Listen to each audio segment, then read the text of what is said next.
But when I found out I was pregnant, I like to say I did what any like basic suburban woman does, and I joined all the moms Facebook groups in my area. And I went into full panic mode because it's kind of a judgmental space, like the Wild West. People are a little bit negative, a little bit judgmental, and it just seemed like there had to be a space out there that lacked that judgment, where people talked about more than just organic baby food and then judging people for how they raise their kids.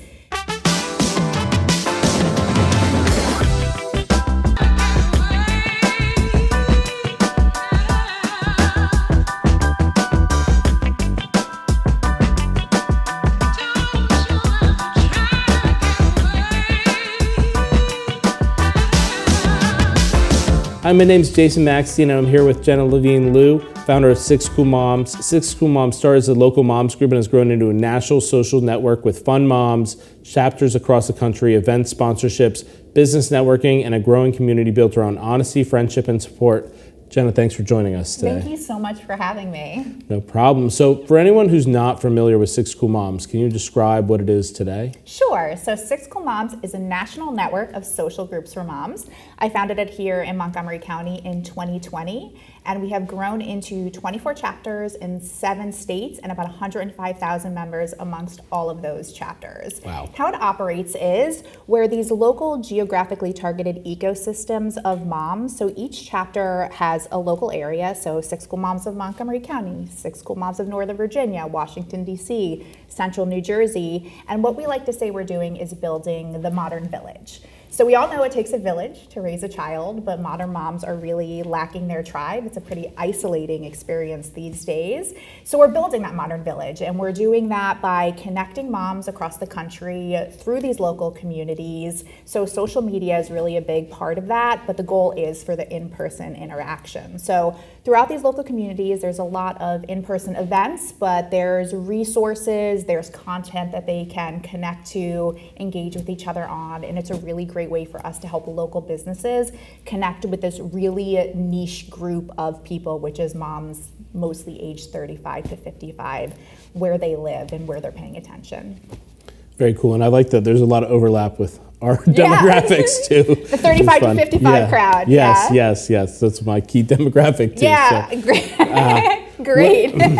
When people hear moms group, they may picture something somewhat traditional, very traditional. What makes Sixx Cool Moms different from like the moms group a lot of people were used to? So it's actually funny. So that's the reason I started my company, and I had no intention of creating a business. So my background's actually in advertising and marketing. I've been there since I was 25.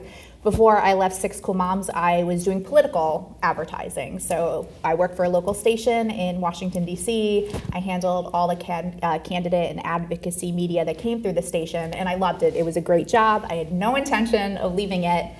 But when I found out I was pregnant, I like to say I did what any like basic suburban woman does, and I joined all the moms Facebook groups in my area, and I'm like, let's see what's out there. And I went into full panic mode because, as the stereotype of these moms groups goes, it's kind of a judgmental space, like the Wild West. People are a little bit negative, a little bit judgmental, and it just seemed like there had to be a space out there that lacked that judgment, where people talked about more than just organic baby food and then judging people for how they raise their kids. And a lot of these groups weren't meeting up in person, and if they were, it was very targeted toward young moms, so moms of babies. So I said, well, let me create a space that's a little bit different, where moms of all ages could connect, because I wanted to make mom friends. My close friends at the time lived in Northern Virginia. When you're single, that's fine. You go to DC for brunch, you pop over. But once you have a kid, Montgomery County to Virginia is like 1,000 miles away. It's not so easy to get over there. So I started my own, the express purpose, I just wanted to make friends in my area. And so that's what I did. We had our first couple of meetups, which is actually where the name Sixx Cool Moms comes from. There were 6 of us. There were 6 to begin with. At our first meetup at First Watch and Muddy Branch in Gaithersburg. I don't talk to any of those women anymore because of, just a meetup is a meetup. It's the homage to the name. But it was a really great experience meeting these moms that I would have never connected with any other way than this space. And I was really empowered by that experience and decided to grow it a little bit more. When I first started the group, I was pregnant, so I had no idea what parenting would actually be like. And I look back and I'm like, that's so cute. I'm so cute. I was like pregnant with my like cute like stomach, and I was like, I'm gonna start a mom's group, make friends. And then I had a baby, and I was like, oh my God, why did nobody tell me how hard this is? Like, this is hard. Nobody's talking about how hard it was, because even at that time, like 2019, 2020, people still acted like motherhood was like a Pampers commercial. It was sunshine and roses, and it was this incredible experience, and my baby, I love my baby, and I'm holding it. And they didn't really picture the reality of, I am very tired, I hate my husband right now, I don't recognize my body, my hormones are all over the place. People weren't really talking about postpartum depression in the way that they do nowadays, and how life-alteringly hard it can be for some people. And so I started talking about those experiences pretty authentically. And I happen to be a fairly good writer, and I have a good way of connecting with people, and people were gravitating towards what I was saying. So this little group that was supposed to be about connecting for in-person events started to take on a different form, because people felt like, oh, she understands how I feel in a way that can sometimes be hard to word yourself. So putting into words what people are feeling in a way that connected with people. So we grew fairly quickly. And then the pandemic happened. Now, I started my business 2 weeks before the pandemic, with the express purpose of it being a place for moms to connect in person and make those in-person friendships. And I was not prepared for how quickly we blew up, because now you had all these moms all over the country that were home and isolated and, for lack of a better word, freaking out because they were homeschooling 6-year-olds while working full-time jobs and being isolated from their friends and their family, and scared about this virus that was out there, because the knowledge that we had was that it could kill you. Yeah. So we blew up really quickly. And so I left my full-time job. I worked through the 2020 election cycle, and then I decided to do this full time. And so that's kind of where it came from there. But I would say that what I created is a little bit of lightning in a bottle, because the pandemic really did propel things forward, because it brought to light a lot of the issues with motherhood and how mothers are treated, and the kind of isolation that COVID created really exacerbated problems that existed before COVID, but now people could speak about them more openly. That's, again, another similarity to we started in 2020. I know, we're vibing. Yeah. COVID, the way I feel about COVID now, which doesn't it feel like a million years ago? Yeah, it was very, very long ago. I am so sorry for all the harm that it caused and all the people who suffered, and it did so much damage to our economy, to our children during very important development years. Professionally, for me, it changed my life in a way that I found more positive. It forced me to slow down. It gave me the opportunity to spend more time with my infant child. Only 2 months. She went back to daycare, luckily. Well, I feel so bad. Other people had their kids home for 2 years. I had her home for like 2 months, and I was like, here you go, daycare, thanks, and I could grow my company. But I do think that there is some good that came out of all of us being forced to slow down, even though COVID was absolutely horrible, and I'm so sorry for all the harm that it caused. There was some positive that came out of the experience. Yeah, I can relate to that too. So, although it's hard to say that, right? Yeah. Right. Like, the timing wise for both of us, probably the growth wouldn't have happened if it wasn't. I think we're a similar age too. Yeah, 40. 42. Okay. 41. Oh my God, why did I age myself? I turned 42 in January. Okay. Yeah. I will be 41 this month. So. Oh, mazel. So we're the same age. Thank you. Yeah, basically. Yeah. I said mazel, like congratulations to living to 40. Yes. We did it. Well, with You guys heard Ice it Cube here. said, I might not make it to 25. So. Yeah, we sure did. Yes. So what do you think moms are looking for now that they're not finding in more traditional parenting spaces? I think that they're looking for spaces that don't involve their children. So that's something that we're doing a little bit differently. Once you have a kid, every space that exists is about your kid, bringing your kid to play dates, bringing your kid to hyper kids, like making sure your kid has all of these things and all of their needs met, and making friends with the parents of your kids. Right. Friends, yeah. I wanted to create a space that was for the moms, like by moms for moms. So the closest friends that I have made from my communities do not have any children that are my daughter's age. So all of the friendships I have formed have been with people who have similar interests to me, similar hobbies, people who like the same things I do that have nothing to do with our kids. Right. Now, could I call them and be like, I have an emergency, can you come watch my kid? Yes, they would in a heartbeat, and I would do the same. But I wanted to have friends that had nothing to do with my daughter, because the way I think about parenting in general and what I try to put out there in the universe, we're parents for life, right? You're going to worry about your kids when they're 50 years old.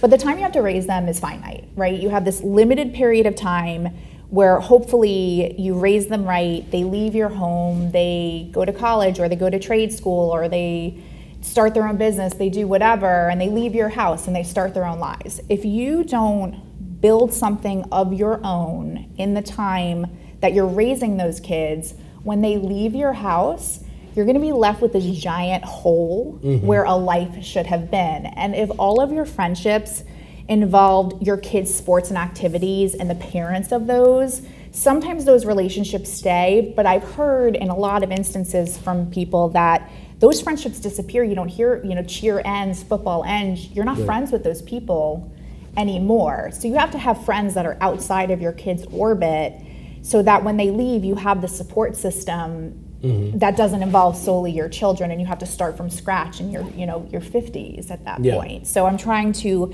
instill in moms that, yes, it's so good. You should definitely have friends that have kids that are the same age. And I do.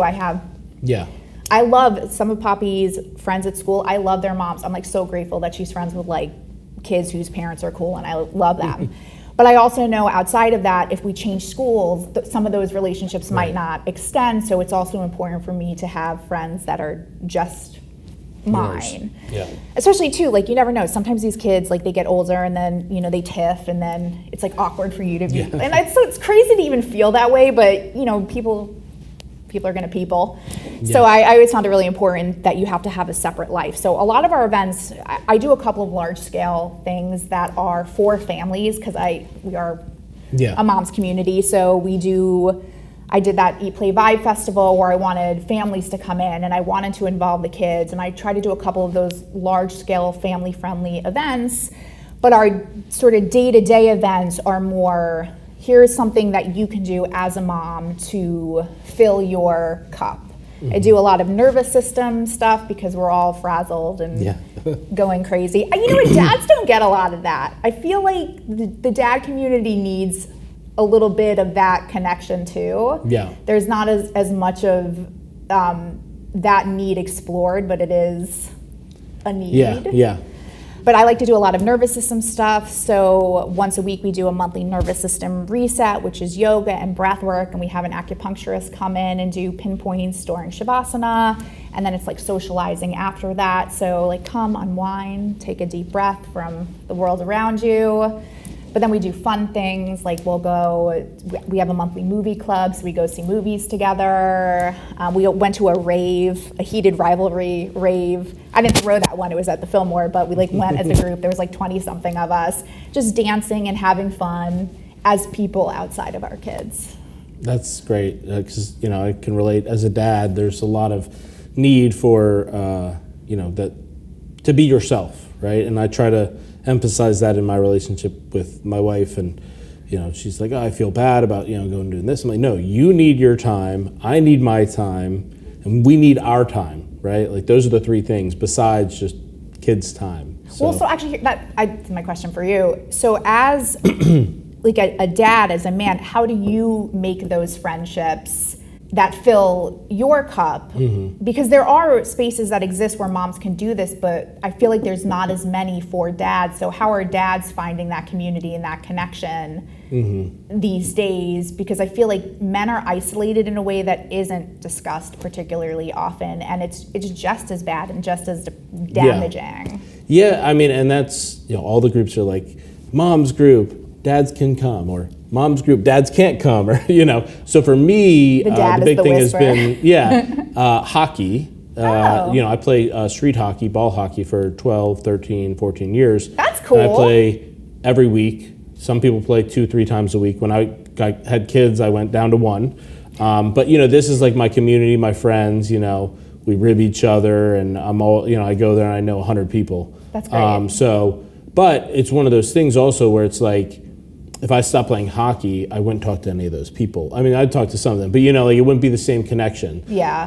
The other thing is the Montgomery County Dad Squad, which I built with Gabriel, Yes. I know, and that's out almost up to like 2,000 dads now. That's awesome. And we have separate like sub communities for people that are into books. There's a book club. There's oh my God, I love that. Different stuff, and there's opportunities to go to Topgolf with some dads and have some beers or have a Coke, because I don't drink, but stuff like that where it's like I'm just really trying to build that community. But I think we're not really planners, dads, like the moms, like they do all these cool stuff because somebody steps up and makes it happen. And I think that's probably what's maybe lacking in our communities a little more. Like there are definitely some like leaders like that, but when we do have an event, like there's a lot more interest than to come out, right? But not as much to lead it. So that's something that we're still working on. But so if there was a couples event, would that be more appealing, or is the idea that there are moms and kids there make it less appealing? I think maybe both. Like, I mean, the kids, I mean, we people meet up like, trying to find similar age kids, similar area, because it's 2,000 people, but our county is so huge, huge. Just finding someone that matches like 1 or 2 people it can be tricky. I think maybe maybe we do a moms and dads, combo group, right? Where you get the dad squad, the Sixx Cool Moms or whatever. Yeah, we should do that. Yeah, I love that. That would be fun. I think the key is not having kids there, right? Is to be people. I know, right? yeah. That's kind of the key, I think, to your group, to our group. Our kids make us less people. Yes, we become parents, right? Yes. We're not people when we're with the kids, right? And you get away from the kids and all of a sudden you feel like you're a person. You could be doing the same exact activity with your kids and it doesn't have that same feeling, right? It's not free, it's not you, you're still the parent. So I think that's kind of the key to all of this, is being yourself and being a person. Yeah. And feeling like you're a person instead of being like, I'm so-and-so's mom, I'm so-and-so's dad. Right, when you introduce yourself, hey, I'm Jason. Mom. Yeah, exactly. I'm Poppy's mom. But if she's not there, you would never consider saying that, right? Like, so I think that's You'd be so weird if you said that. Yeah. Yeah. So I think that's kind of the key. Could you imagine doing that in a job interview? Like, hi, I'm Poppy. I'm Poppy's mom. That would be, yeah. I think I've seen some funny skits about that sort of thing. For sure. That's something to consider, right? To try to create a space that's like that. Yeah. I think that's important. So that kind of goes into our next question. So the brand has a mix of like humor, honesty, support, and edge. Was that intentional from the beginning, or did it just develop naturally from the community? So part of my personality is I can be a little bit of a human icebreaker. And what I mean by that is, when you meet somebody for the first time, or people are meeting in a group for the first time, it's a little awkward. And sometimes you don't necessarily know how to act or respond, or you're nervous. But if somebody like breaks the tension by saying something wacky or using a curse word or something that you're like, oh my God, did she just say that? It takes the steam out of it and people can relax. They're like, oh, this is like a cool space, a chill environment. So in an online space, it works the same way. So if you're in a traditional moms group and then all of a sudden, like, it's a recommendation for daycare, for mobile car detailing, for, you know, what's the best preschool, and then you see like a dirty meme, you're like, oh, what space is this in? And it piques people's interest. Yeah. I've moved a little bit away from that personally, and maybe that's me having matured past that content-wise. We also created a space, it's called Sixx Cool Moms After Dark, which is only that space. So that is the wildest group that we have. Sometimes it'll show up in my feed and I'm like, oh my God, my name is attached. My name is attached to this, but that space was actually uniquely created because we had a moderator in one of our groups in Hartford County. And she is, I say wild, but I mean it in like a positive way. And she's very out there and open with like her lifestyle. And she was sharing a lot of it in her community. And you had people in there who loved it. And then people in there who were like, this is a lot of information coming at me. But I saw the value in having someone who was so open and could connect with people in this non-judgmental way where they can have really honest conversations about topics that aren't usually talked about. Taboo, typically. And I wanted to create a space for her where she could be who she was, and that the concept of the group was that. So people coming into that space would expect it. And it's one of our most engaging groups. Now, yeah, there's memes in there that are like wild, and sometimes I'm like clutching my pearls and being like, oh my God, I hope Facebook doesn't shut this down. But there's conversation in there that people are having that are important conversations about sexual health, about menopause, about sexual assault, things that they wouldn't be able to go to any other place, that they have this safe space now in a supportive community where they can have those conversations. And I find so much value in that if I can direct people from our other groups to go to that group where they know they can have it. Now, every once in a while, I'll throw in a meme that's like a little bit crazy, but we now have this dedicated space for that type of conversation, which I thought was really important to have. And she's doing a great job. And I love that I could create that space for somebody that maybe didn't exist before that point in time. And that it's interesting because it's something that I've focused on too, which is meeting people where they're at, right? Like, you don't force people into this, but also, you know, having a place you can direct people and be like, okay, well, you know, if you want to talk about that, we have a place for that. And yeah, so I think that's great to have. And the truth is, we all have this idea of how we're supposed to present ourselves in society as parents, as people, as coworkers. And a lot of people behind the scenes are living lives that none of us know about. So like they're living these sort of secret lives or hiding interests and hobbies and personality traits because they feel, well, this wouldn't be accepted. And that's a horrible way to live in a certain way, that we live in such a judgmental world that you have to hide who you are to feel like you can fit in with your neighbors. So creating spaces where people can be who they are, and moms groups are one place to do it, right? There's lots of other spaces to do it, but anytime that we can create a space where people can come and say, you know, I love my kids, but I hate being a mom. Does anybody feel this way? I feel like there's so much value in having that, because a lot of people feel that way and don't get to talk about it. So they're like at their PTA smiling and they're like, this is terrible. I have to act like I love this. So that's kind of how I think about it. So trying to make humanity more realistic. Yeah, no, I think that's really important, and you know, it's a good work that you're doing, and being able to, and there's so much of that, right? Like, not just like you spoke to it like on a like mental level, but there's also the people that, you know, post about their Instagram lifestyle and, you know, like, oh, everything's so good, and then behind the scenes, you know, everyone's crazy. Everyone's life is crazy, right? Like if we're parents, like we're all varying shades of nuts. Like nobody has this picture perfect thing, and then everyone is like, oh, that's something I really actually appreciate and like about your posts in particular, is you're like, you always peel the onion back and like have these very real posts where you're just like, this happened to me, or, you know, this is what I'm going through. And I think that the value of even just that, like on the surface level of I run a moms group and I'm an influencer, but life isn't perfect. Like this is a hard thing, and so I really think that you provide a lot of like value to people just being so open about it like that. I call it something specific. I practice, and I didn't create this term. Some other influencer on the internet did, so I'm not gonna take credit, but I practice something I call elegant vulnerability, which is sharing the parts of your life that are not maybe the most glamorous, but coming from a place of strength versus being a hot mess online.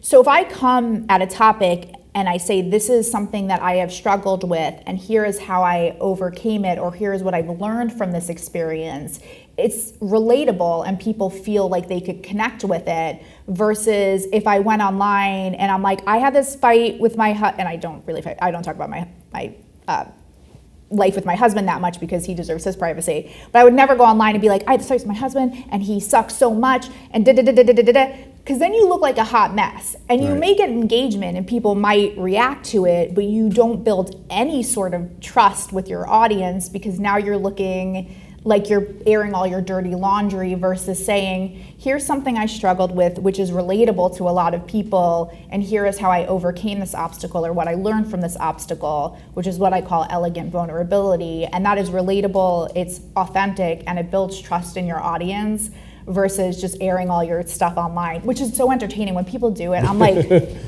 yeah.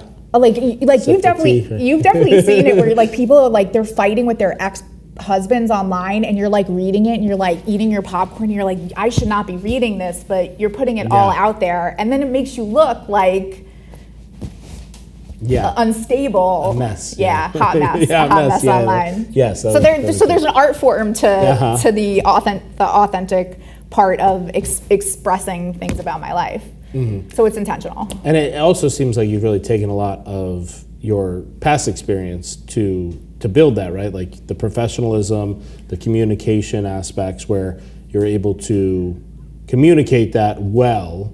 And like, do you rehearse them, or like, is it, or do you just take a few goes? I actually love that you're asking. I love that you're asking me this, because I've been doing this for 6 years now, right? So in the beginning, when you are building something online, especially social media, your ego is going to take some hits. Mm-hmm. My ego has taken some hits, and the more that happens, the more that I was able to remove my ego from the experience. So as opposed to somebody saying something negative and me reacting immediately or emotionally or like fighting back or defending myself, I was able to, over time, to take a step back. And I started to do a little bit of research too, like, well, why do people behave, and you probably have done the same thing, why do people behave the way they behave online? Like, what is there's a mental component to, because you've read something online and inside your body goes, oof, like it hits you in a way.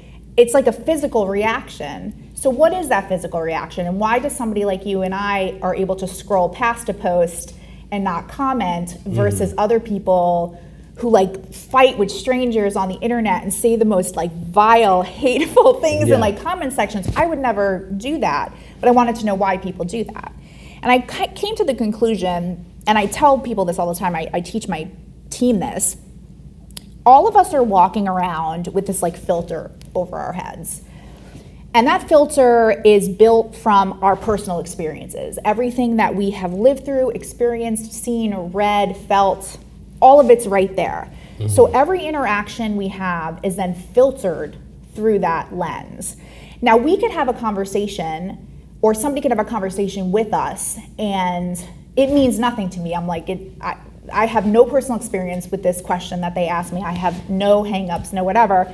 And you could like hear that question, and it filters something that happened to you that triggers something in you where you're like, this was a bad experience that I had. Mm-hmm. So your experience to it, or your feeling, is going to be different than my feeling. And if you're aware of that, you can be like, well, this has nothing to do with me, and I don't. Right. But other people who aren't maybe aware that that's what's happening take things very personally. And when they read something online that challenges their worldview, they feel threatened by what they read. Like this person who they don't know, who has never met them, is challenging something about themselves and their experiences. and they lash out because they feel like my ego has been hurt. I feel threatened. I need to defend. I'm touching this thing. I shouldn't touch it. I should defend myself, and so they can get mean or fight back online. So once I started to realize that's what people do, it was really easy to take myself out of it because it has nothing to do with me. Right. It has nothing to do with you. It has everything to do with their life and their life experience and how they're taking on that information. And that has nothing to do with me, and there's no way I can control that. So I go through the world trying not to offend people. Like, I'm not looking, like, the things that are going to offend people if they're going to offend people. So I don't like actively go out and say, like, here's the most offensive thing I can say and this is your problem and not my problem. But if I do say something that happens to be triggering to somebody and they lash out at me, I understand that it's not me that they're lashing out at. It's something that has happened to them in the past or something about the statement that they're interpreting the way they're interpreting, and it's very easy for me to remove myself from that at the end of the day. And so once you start doing that, you can become a little bit calmer in how you react to the world around you, a little bit more diplomatic in your responses. But also I'm looking to grow this and be seen as trustworthy and being seen as a business leader, and so I try to present myself in a way that comes across that. And fighting with people on the internet is like not going to do that. It's going to be the opposite. People are Yeah, I can relate to that. I get a lot of hate comments and certain things, and I will respond very graciously if I can, and then move on. And my favorite thing is if it goes back and forth, and I'm trying to have a good conversation, they're just kind of being mean. I just be like, I really appreciate you furthering engagement on my post. A lot more people have probably seen it because of your comments. And then they usually stop bothering me. So that's one of my Thank you so much for your feedback. The more feedback that I get, the more people that, it's for sure. But it is funny sometimes. You're like, oh my God, like I didn't, and they take it in a way that you didn't.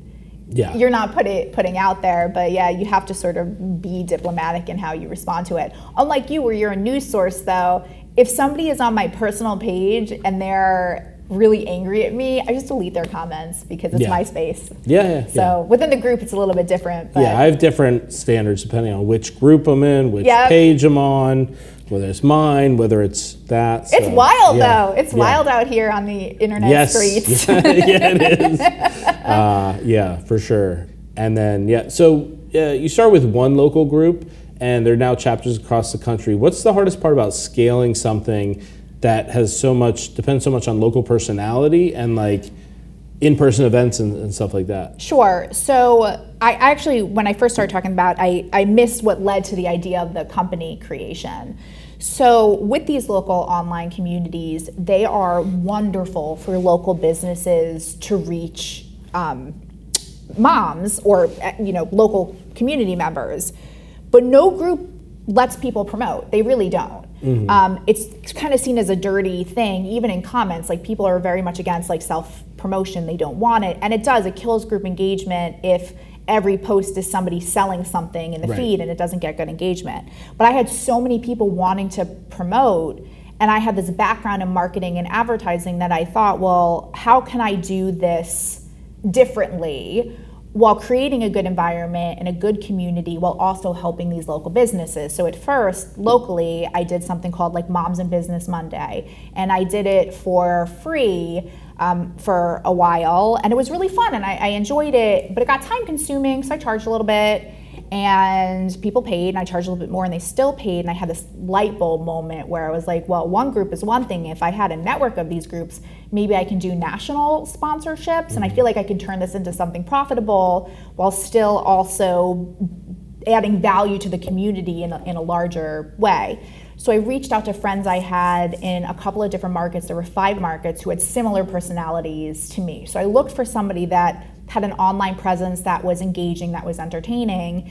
And I said, do you want to start these groups, and I'll give you a percentage of the sponsorships that we sell. We don't call it advertising because it's not advertising. It's like you're sponsoring the community. So it's more like you're being part of the larger ecosystem of what we're building. You cannot pay us to post in our groups. We don't allow that. It's something a little bit bigger than that. So that was the start of how we launched what we did. And then over COVID, we kind of ballooned up from there, but everybody at that point worked under the Sixx Cool Moms umbrella where they were part of our team, and that wasn't working. So I switched over to licensing a few years ago, where people now license the name from me to build their local community. So they're like business owners. So they sign a licensing agreement. I teach them how to build their communities, how to run the communities, how to do the events, how to handle the sponsorships. We handle the back end for them in all that ways, but they still run it as their local ecosystem, and they have ownership rights of that territory. So we'll never open another group in that territory. It's solely theirs. So when people are interested in it, yes, I do look for people that have a certain personality type where they can build these communities, plan the events, and sort of get people interested and get people connected. Now, they work in varying degrees because it is a personality type that can handle it. And some of them are incredible, and then like anything else, some people, it doesn't work very well and they filter out. So we're always looking for how to implement, how to grow, how to change, how to train people on how they can connect in the way that I connect authentically with my community. So while we're talking licensing, can you tell us about the extra X in Sixx Cool Moms? Oh, sure. It's a great story. So doing what I was doing, knowing that I wanted to protect the IP because everything I was doing was online, my contract attorney at the time said I needed a trademark. And so I said, okay. And she said, you can't trade, my company name is actually Cool Moms LLC. And she says, well, you can't trademark Cool Moms because it's too generic words. So I said, okay. She's like, you need a unique modifier in front of it. I was like, okay. So I was thinking of all these things, and I remembered that there were 6 of us at the first meetup, and I said, what about Sixx Cool Moms? She said, well, that's cute, but 6 is just a generic number, so you can't do that either. And I was like, okay. So I said, well, what if I threw an extra like X on it and said it was a secret between the 6 of us? And she says, that'll work. And I was like, okay, that'll work. And so the secret is I needed a trademark. But people take a lot of meaning away from the 2 X's. Some people think it's the 2 X's for like the female chromosome. Some people think it might be like an implication of like the more risque content that we have. And it's none of those things. It's just, I needed a trademark, and the brand is memorable and solid enough where it worked out, and I love it, but it's really funny. A lot of people do ask like where it came from. Yeah, that is interesting. I didn't even think about the chromosomes thing. Yeah. Interesting. So you have this big chapter list. What does it feel? Does it still feel strange to see how far it's spread? Yeah, you get imposter syndrome sometimes. It's hard when you're in it to see how big you've gotten or how far it's come, because I'm always focused on growing and being better and making the chapters that we currently have run efficiently. So I rarely, if ever, sit back and look and go, wow, this is something so cool that I built. But when I do, again, you try to keep your ego out of these things. You never want to be like, I'm so great. Like, do you know how great I am? But sometimes when I sit back and I think, wow, I built this from nothing. There is not a company that exists exactly like this anywhere. And I know because I have looked, because I would love to talk to somebody about, what I'm doing. So I think it's really cool that I had this idea and I made it happen, and that every day I choose to make it happen and work tirelessly to make it happen. So it's crazy. I can't believe that I've been doing this for 6 years and how far I've come. But I'm also very humbled by it, because it wouldn't exist if people didn't join our groups, if they didn't come to the events, if they didn't trust me with their stories, trust all of us with their stories. So, and if we can change the narrative around motherhood, even in the most minuscule ways, I mean, what a blessing to have any sort of impact on how women feel about themselves and how they feel about being moms and how they feel about their community. That's great. And can you explain the Sixx Cool Moms Approved program and how it helps local businesses connect with the community without feeling like traditional advertising? You kind of got into that a little bit, but let's dig in. Yeah, so we call it Sixx Cool Moms Approved, and it's a sponsorship. So just to put it out there, by approved, we're not vetting these businesses. And so everything will say that it's a paid sponsorship because we want the transparency to be that it's not a genuine recommendation from us unless I have personally used a business, and then I will say that I personally used a business. But businesses can pay to sponsor our community, and they have a certain level of access to our groups and to our in-person events, from as small as being on our local directory, which comes with the SEO backing of it, and then just for people who are looking for specific services, they can offer deals, they get free access to our networking events and discounts to other things. So we're trying to build a local ecosystem sort of similar to a chamber of commerce, but not, because we want the businesses to also support each other. So we try to make sure that they have access to one another in a way that they can support each other and develop their own partnerships and build on that. Mm-hmm. They can get featured posting in our groups. They get tagged in recommendation posts. So if, like, let's say somebody's looking for a local tutor, I will go in, or any of our other local chapters will go in and say, check out our Sixx Cool Moms sponsors, and tag them directly so they get notified immediately that there is a recommendation within their category, and they can go and sort of self-promote there and get that tagging. They have a custom role within the groups that say they're a Sixx Cool Moms Approved business, so it's a little bit of an extra boost that way. But the goal is for them to feel like they're part of this ecosystem where we're attaching the trust that people have in our brand with their brand, so that it adds that level of familiarity that maybe wouldn't exist before, by being like, oh, I've seen this on Sixx Cool Moms and I trust Sixx Cool Moms, so I'm going to trust this business that is supporting this local community. Mm-hmm. And we also have the window clings for brick and mortar that say Sixx Cool Moms Approved, kind of like you see with the like Best of a Thousand, those kind of have those window clings. Yeah. So we have that in businesses across the county as well, to give that little extra boost. Yeah, and people tag it all the time. So like we'll get posts of people who see it in a store, and they'll take a picture of it, and they think it's cool, and it makes them feel like, oh, this is a community that I'm a part of, and I want to support this business that's supporting this community. Mm-hmm. So we try to pull the businesses in a bunch of different ways, and our monthly networking events are one of the best ways to do it. So some of the relationships that have come out of those networking events have been profitable and wonderful for these businesses. And so you've been open about the reality that running a business is expensive, nonstop, and not always glamorous. What do people most underestimate about building a company like this? That I quit my 9 to 5 so I can work like 136 hours. I can relate to that, yeah. You know what, it's nothing like working till 10 p.m. and then, so yes, because, and again, you do this too, every time you're posting online, it's a very quick snapshot of like what you're doing. And so yeah, somebody can look, I'll take a picture of me here, and they're like, oh, look, this is fun, and this is, great that she's doing, but they don't see that I'm, it's Friday night at 10 p.m. and I'm running payroll, because it's the only time I had to run payroll, or that I have to go through all 24 chapters every month and pull the engagement and the members and the metrics, so I can update the market directors, is what I call the licensees, about where they're trending, how they can change, looking for projections in their local sponsorships, what's coming up, what's not. Like the back end work of running it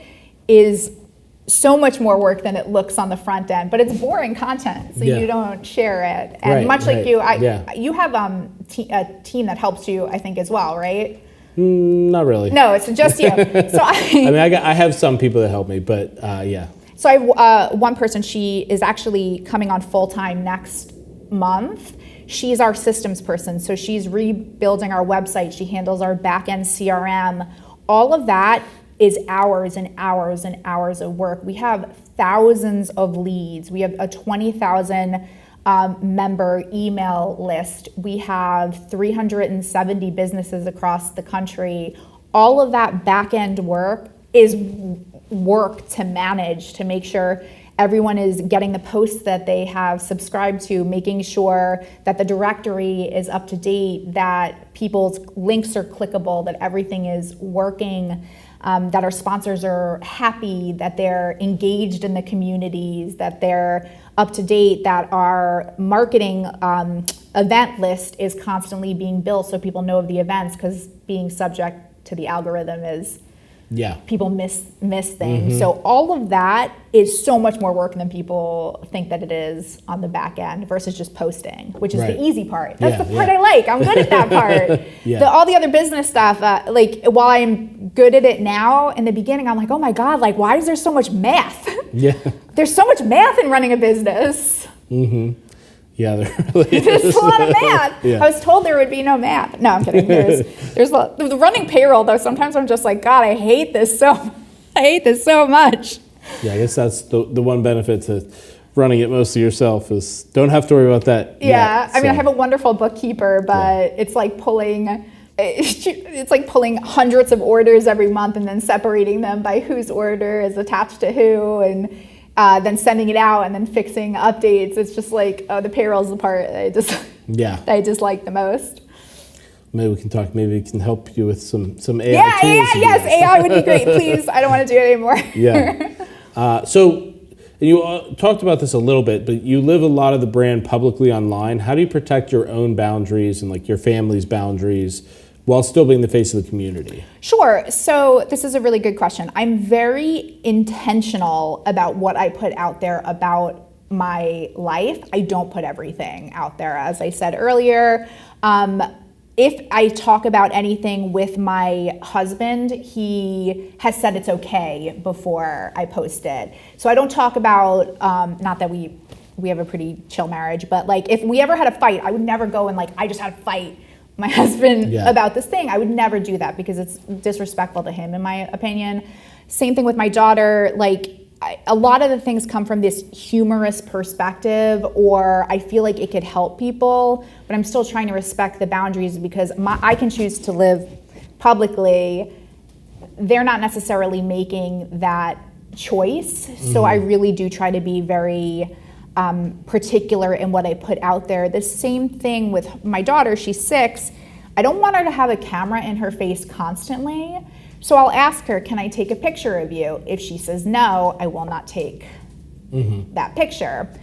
Similarly, if I am being compensated for something and she needs to be there, I pay her for that. And I tell her I'm paying her for that. So I can pay her a certain amount of money tax-free every year. So she is an employee. So if I'm doing like an influencer campaign and she needs to be a part of it, she is compensated for that work. And if she ever says, no, I don't want to do that, then I would have to turn it down and not do it. So I'm very specific in what I put out there. I used to maybe do this when she was a baby, but she's getting a little older. I don't like post pictures of her sleeping, or I'm even hesitant sometimes of putting her online in bathing suits. I'll like cover up if there's any like skin exposed because people are just So I'm very particular about those kind of things, how her image is out there online. So I try to keep it, very wholesome, things that I would feel comfortable as a mother putting out there.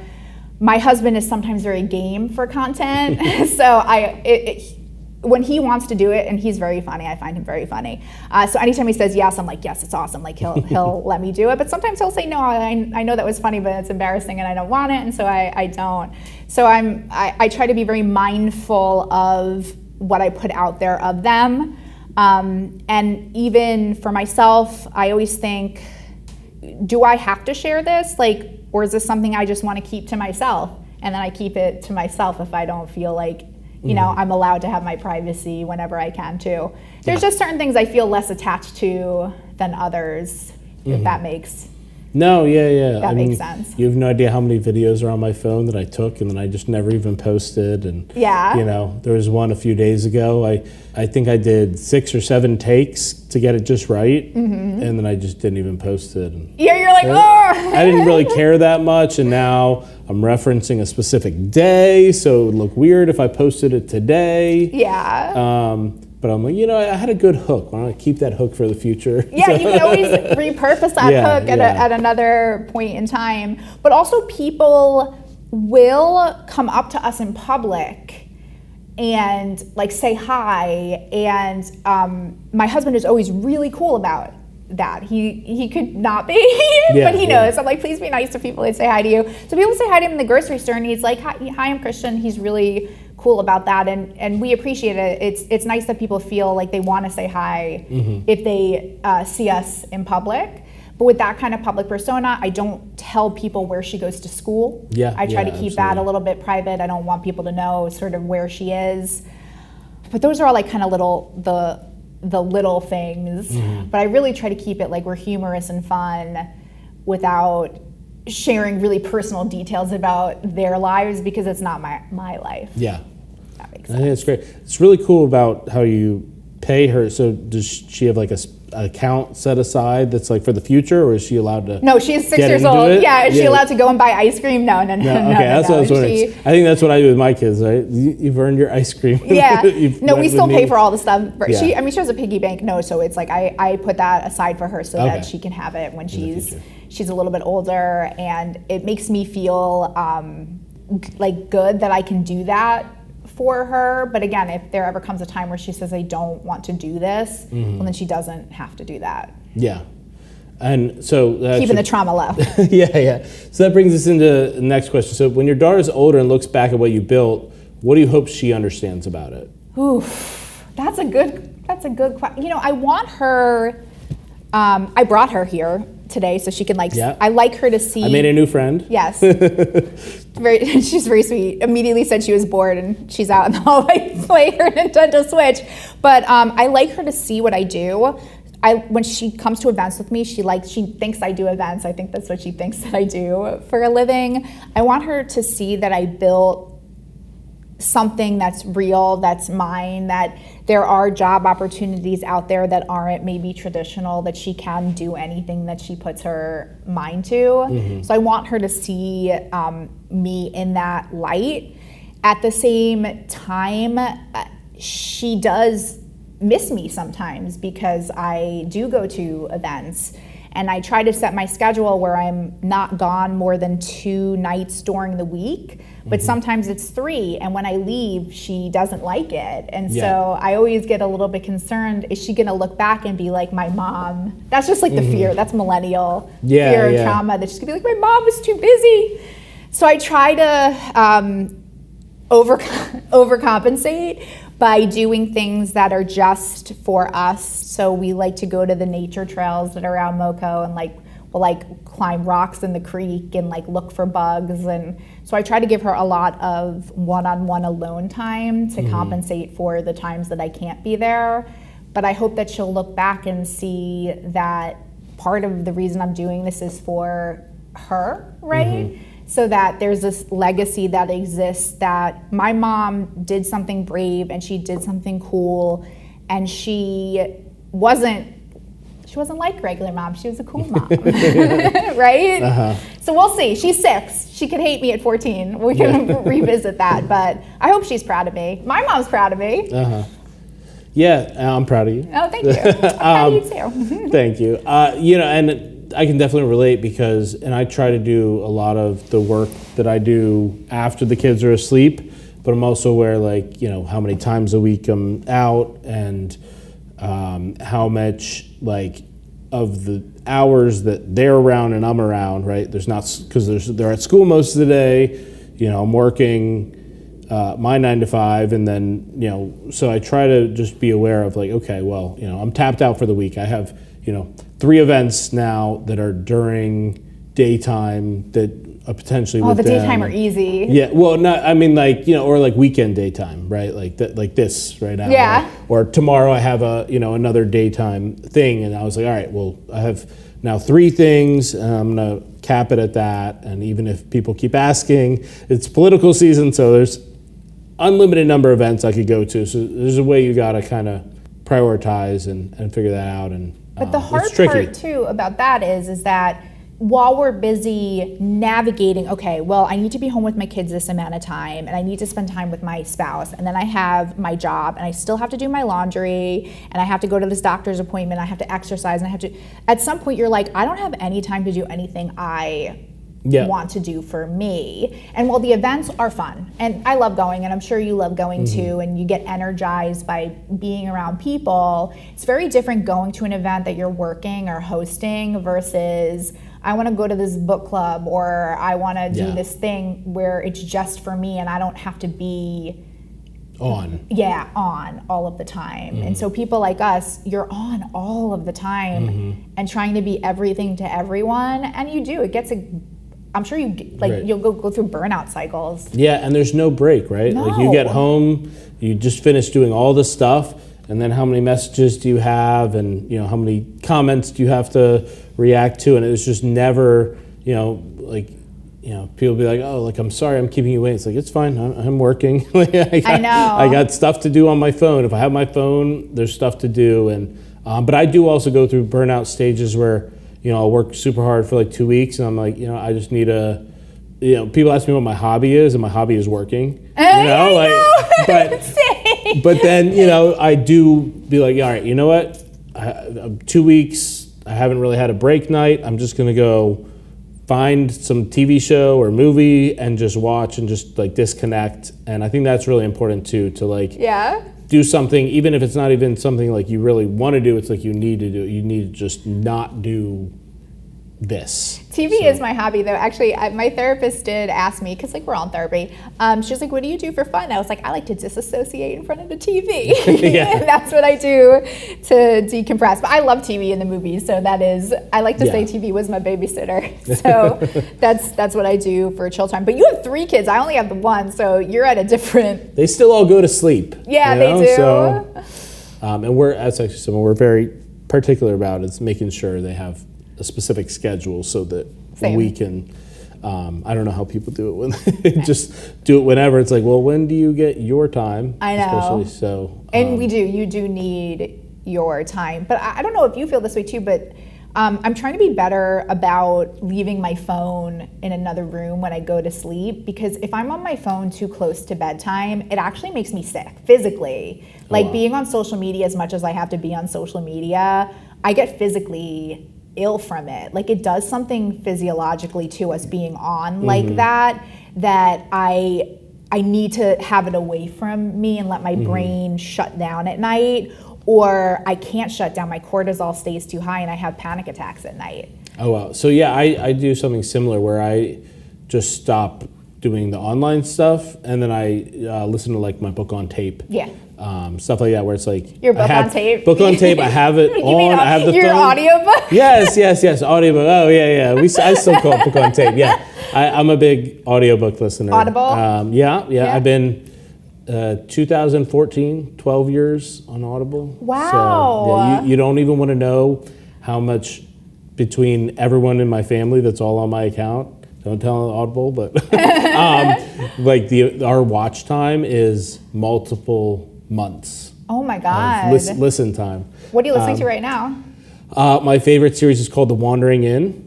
It's a lit RPG. You'd actually probably like it. It's got a lot of really strong women characters in it. But it's basically, and ironically, we're talking about phones here. So it's a fantasy world that about 100 people from Earth get sucked into, and all they have is their phone or whatever they had on them, and they level up, and depending on what they do that day, they go to sleep, and then they become an innkeeper because they took care of an inn, and then is it active?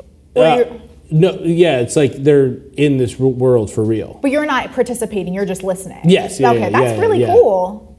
Yeah, so the lit RPG is a literary role-playing game. So it's book series about that have some gaming element to it. So it's not you're actually part of it's not role playing. I think that would be a really cool future where they have you can choose your own adventure on everything. Are you a gamer?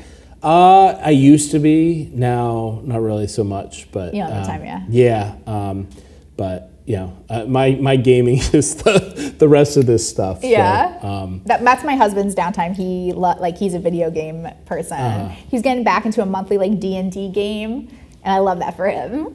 Okay, well, tell him he might like lit RPG. He might. It's a whole genre. So there's hundreds of. And he's a reader too. Books, he loves to read. if it's like a physical book, he might actually already be reading it. Oh, yeah, well, there is.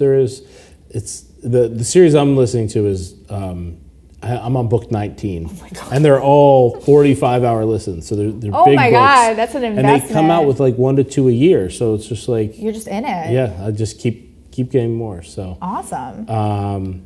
Let's see. Oh, we got distracted. We got a little distracted. I know. I could talk for a while. I think a lot of these questions I've already answered. So let's close with what's the best way to find their local Sixx Cool Moms chapter, join a national community, or start a chapter? All of that can be found on sixxcoolmoms.com. So SIXX coolmoms.com. So you can find our chapter directory, how to get involved as a business, how to you can check out our blog, because we do have a blog where we update that fairly regularly. It has our Instagram feed, all of our events. So it's like the one-stop shop for your barrier to entry to Sixx Cool Moms. That's perfect. And you can find us on Instagram, Sixx Cool Moms. Okay. You can find me at Jenna Levine. what? Drop. So you can find me on Instagram, me personally, Jenna Levine Liu. If you're local to Moco, which most of you are, Sixx Cool Moms in Montgomery County on Instagram, and our national page is Sixx Cool Moms. I don't know what I'm looking at. I'm looking at that, the campus over there. It's fine. Well, thanks so much for joining us and telling us about Sixx Cool Moms and everything. I think it was very interesting, and thanks for coming out. Yeah, it was a great conversation. Thank you. Thank you.